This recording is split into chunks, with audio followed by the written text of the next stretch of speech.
Hello, everyone, and welcome to Battle of the Beast All Generation episode number 152. I'm Adam, and now we got the last battle of the semi finals before we find out who the final three are.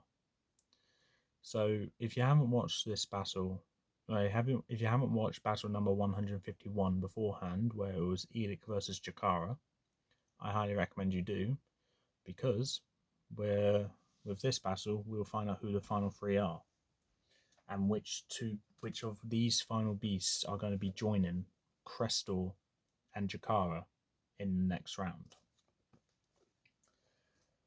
Elic was the one that sadly died in the previous battle, but died a worthy death, and I think was an incredible battle to kick off the semi-finals.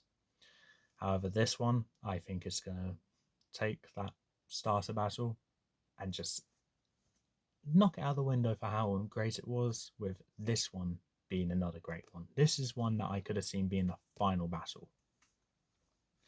And I'm glad that we actually got to this battle. So for that, let's introduce who's fighting and who might be joining Crestor and Jakara in the next round.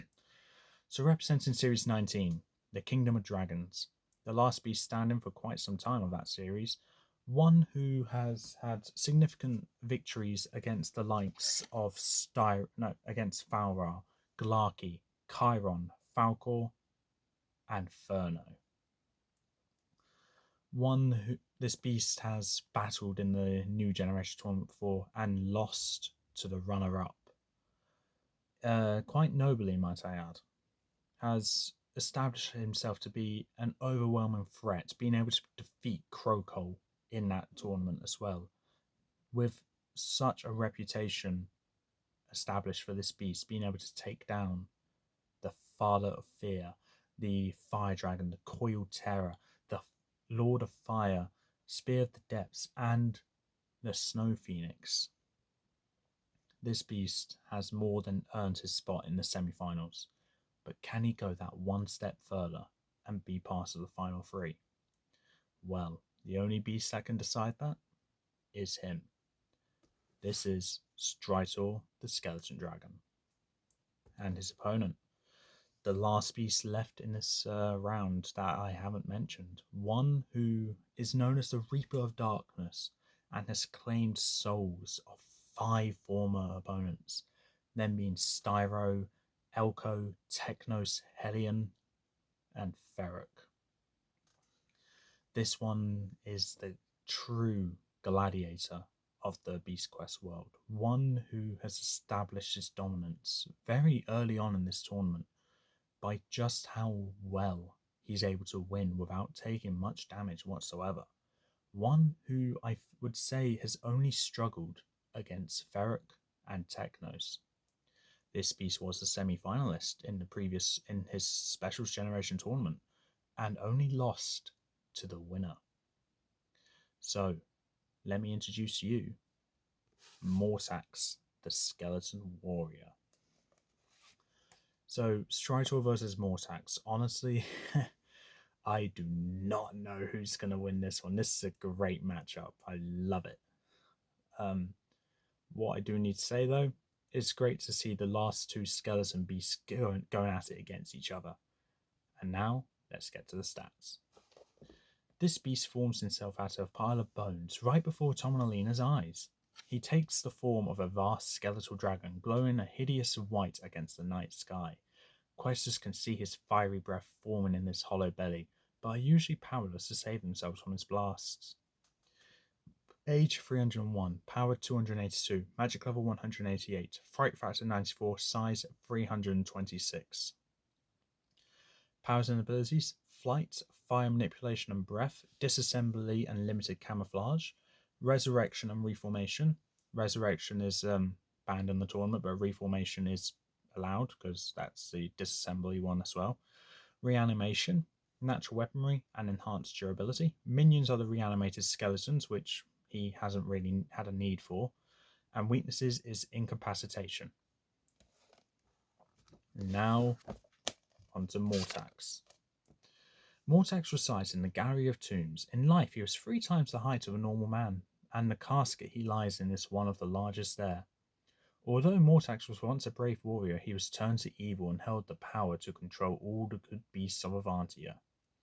Age 358, power 280, magic level 180, fright factor 90, size 145. So, domineering threat, let's say. Powers and abilities: possible beast control, mind control, enhanced strength, enhanced durability, weapon mastery, equipment, giant scythe, and armor. Weaknesses is its exposed heart and heart removal. It's also been established in this tournament from the beginning of the Specials Generation tournament that Mortax also has the strength of all the beasts left standing in the arena. So that includes beasts that are still alive but are not gone against Mortax. So he has the power of Chikara and Crestor on his side as well. So with that, Strytor versus Mortax. The arena will be a ruined city arena. And let's get into this. As the chamber doors open, Mortax makes his way out to the center of the arena, not making any sound whatsoever, slams his scythe, the scythe handle, on the floor, ready to greet his opponent. As he looks up to the other side, he doesn't see anything in the darkness of the chamber, except for a hint of a glow of white coming from the middle, showing off a silhouette of sorts of a dragon's head. As the shape just comes out, as Strytor comes out, Mortax is greeted by the shape of a dragon, one who has a long body.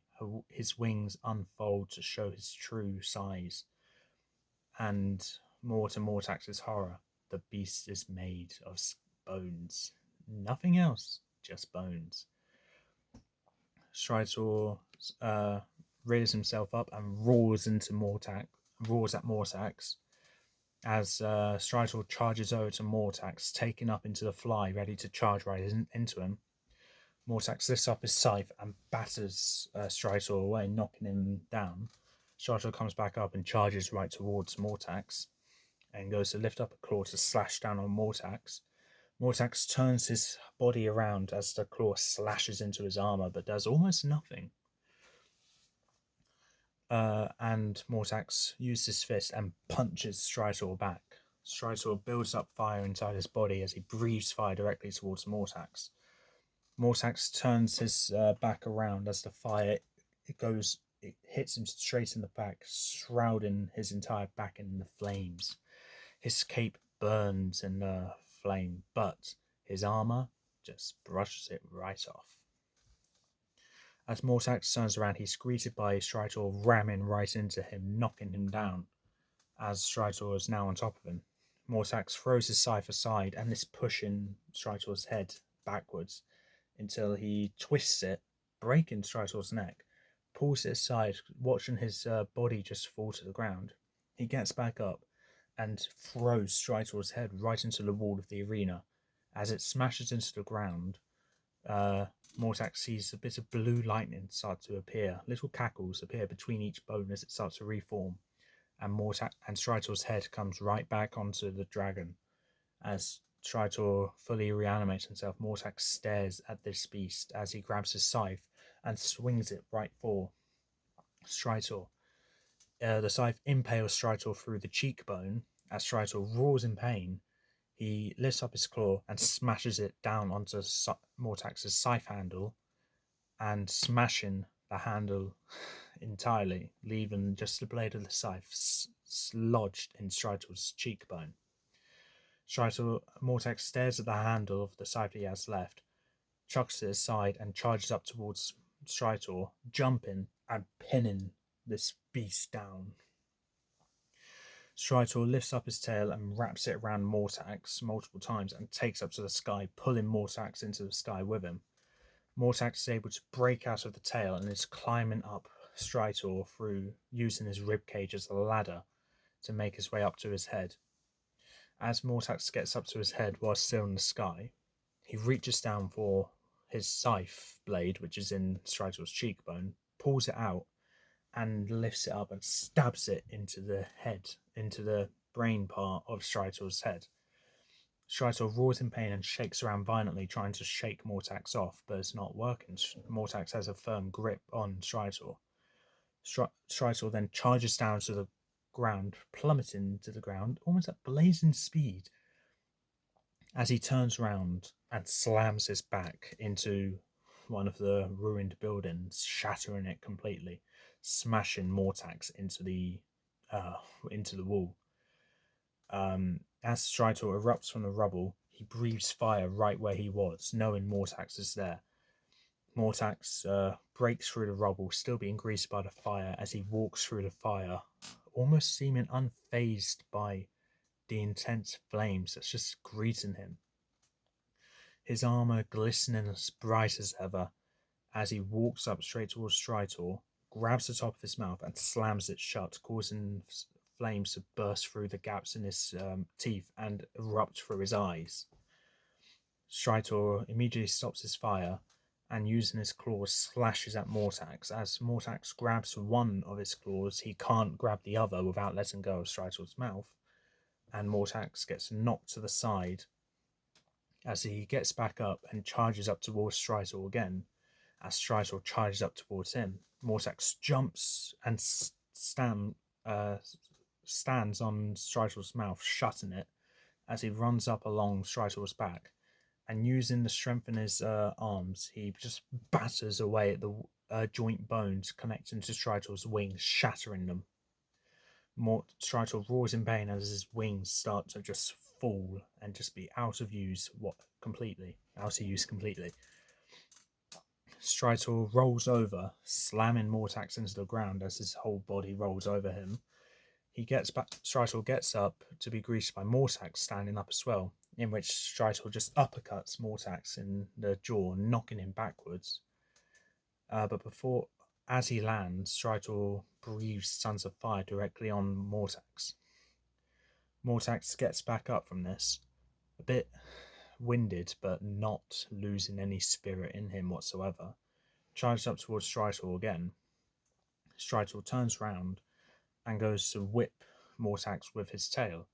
Mortaxe grabs the tail and slams it into the ground, as Strytor roars in anger and breathes fire directly towards Mortaxe again. Mortaxe just takes it as he lifts up the tail with both hands and lifts up his knee as well and just snaps it right against his knee. Strytor immediately stops with the fire and roars in pain from the excruciating pain Mortaxe has inflicted on him. Strytor charges up towards Mortaxe with what's left of him, as Mortaxe just stands there waiting for Strytor to come up to him.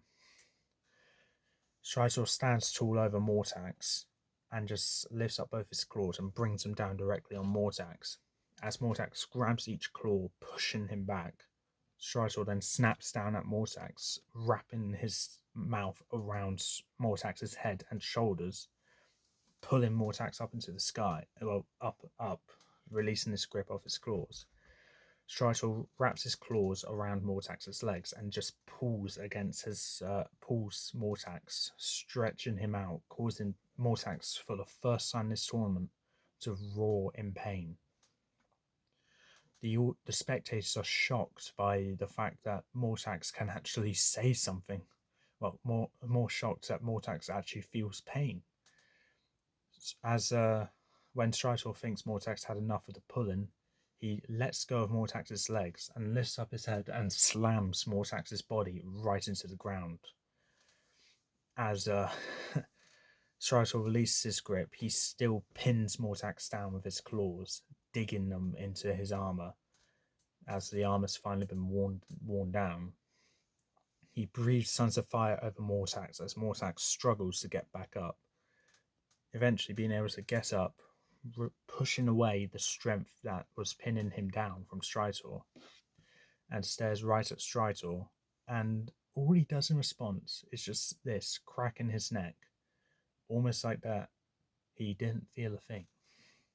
He charged up towards Strytor, fighting through the flames, and then slamming his mouth shut, lift up his other fist and starts going crazy on Strytor's skull, causing cracks to emerge all over Strytor's mouth.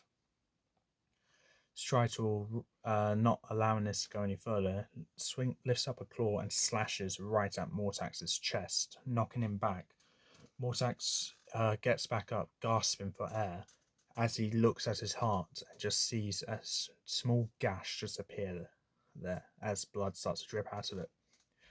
Mortax looks up in shock as he is gasping for breath, his heart beating faster and faster and faster. Strytor notices this too and just kind of smirks in a way, realizing that he found the weakness. He now knows what he needs to do. Mortax, not backing down though, charges up towards Strytor as Strytor goes to slash at Mortax again. Mortax knocks the first slash aside, smashes down onto Strytor's skull as Strytor is able to get back up and snap down onto Mortax again, this time on one of his arms, as he pins the rest of his body down. He just pulls, causing Mortax to scream in pain. As Strytor continues to pull, Mortax's arm comes clean off.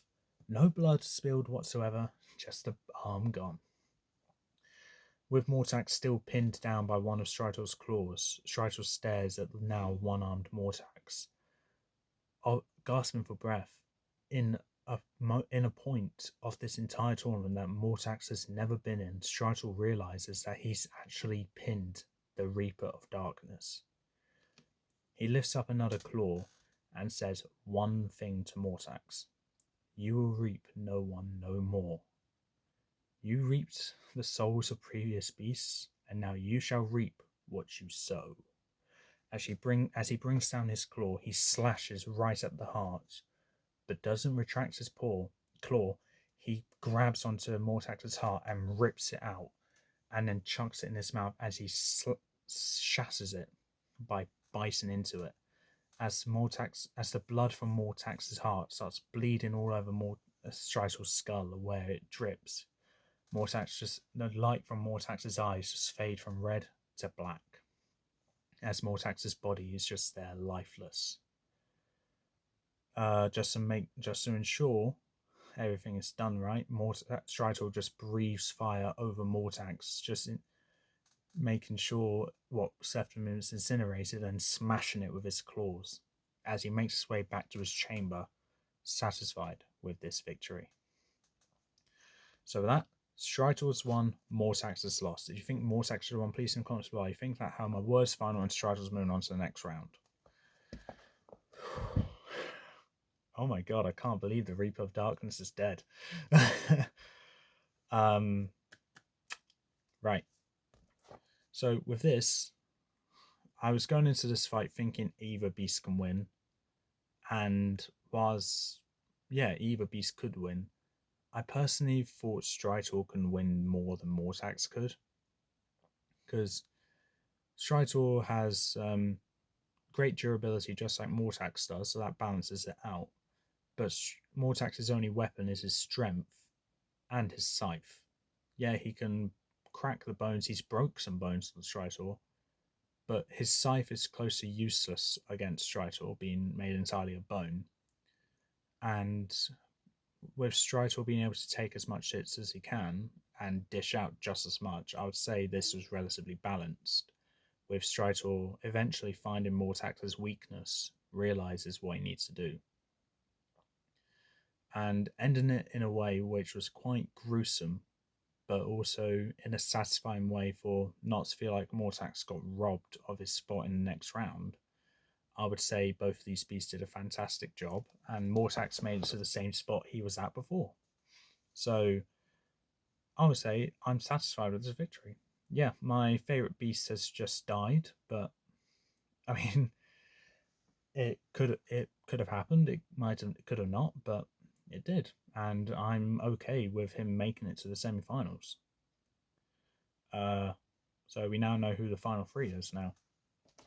It's a shame Mortax is dead, but I think it's really fitting for the all-generation tournament to have the final three beasts be one beast from each generation of Beast Quest. We have the representatives being Crestor from the old generation, Strytor from the new generation, and Jakara from the Specials generation. Right now, we have 3 beasts left standing. All of them have earned their spot here.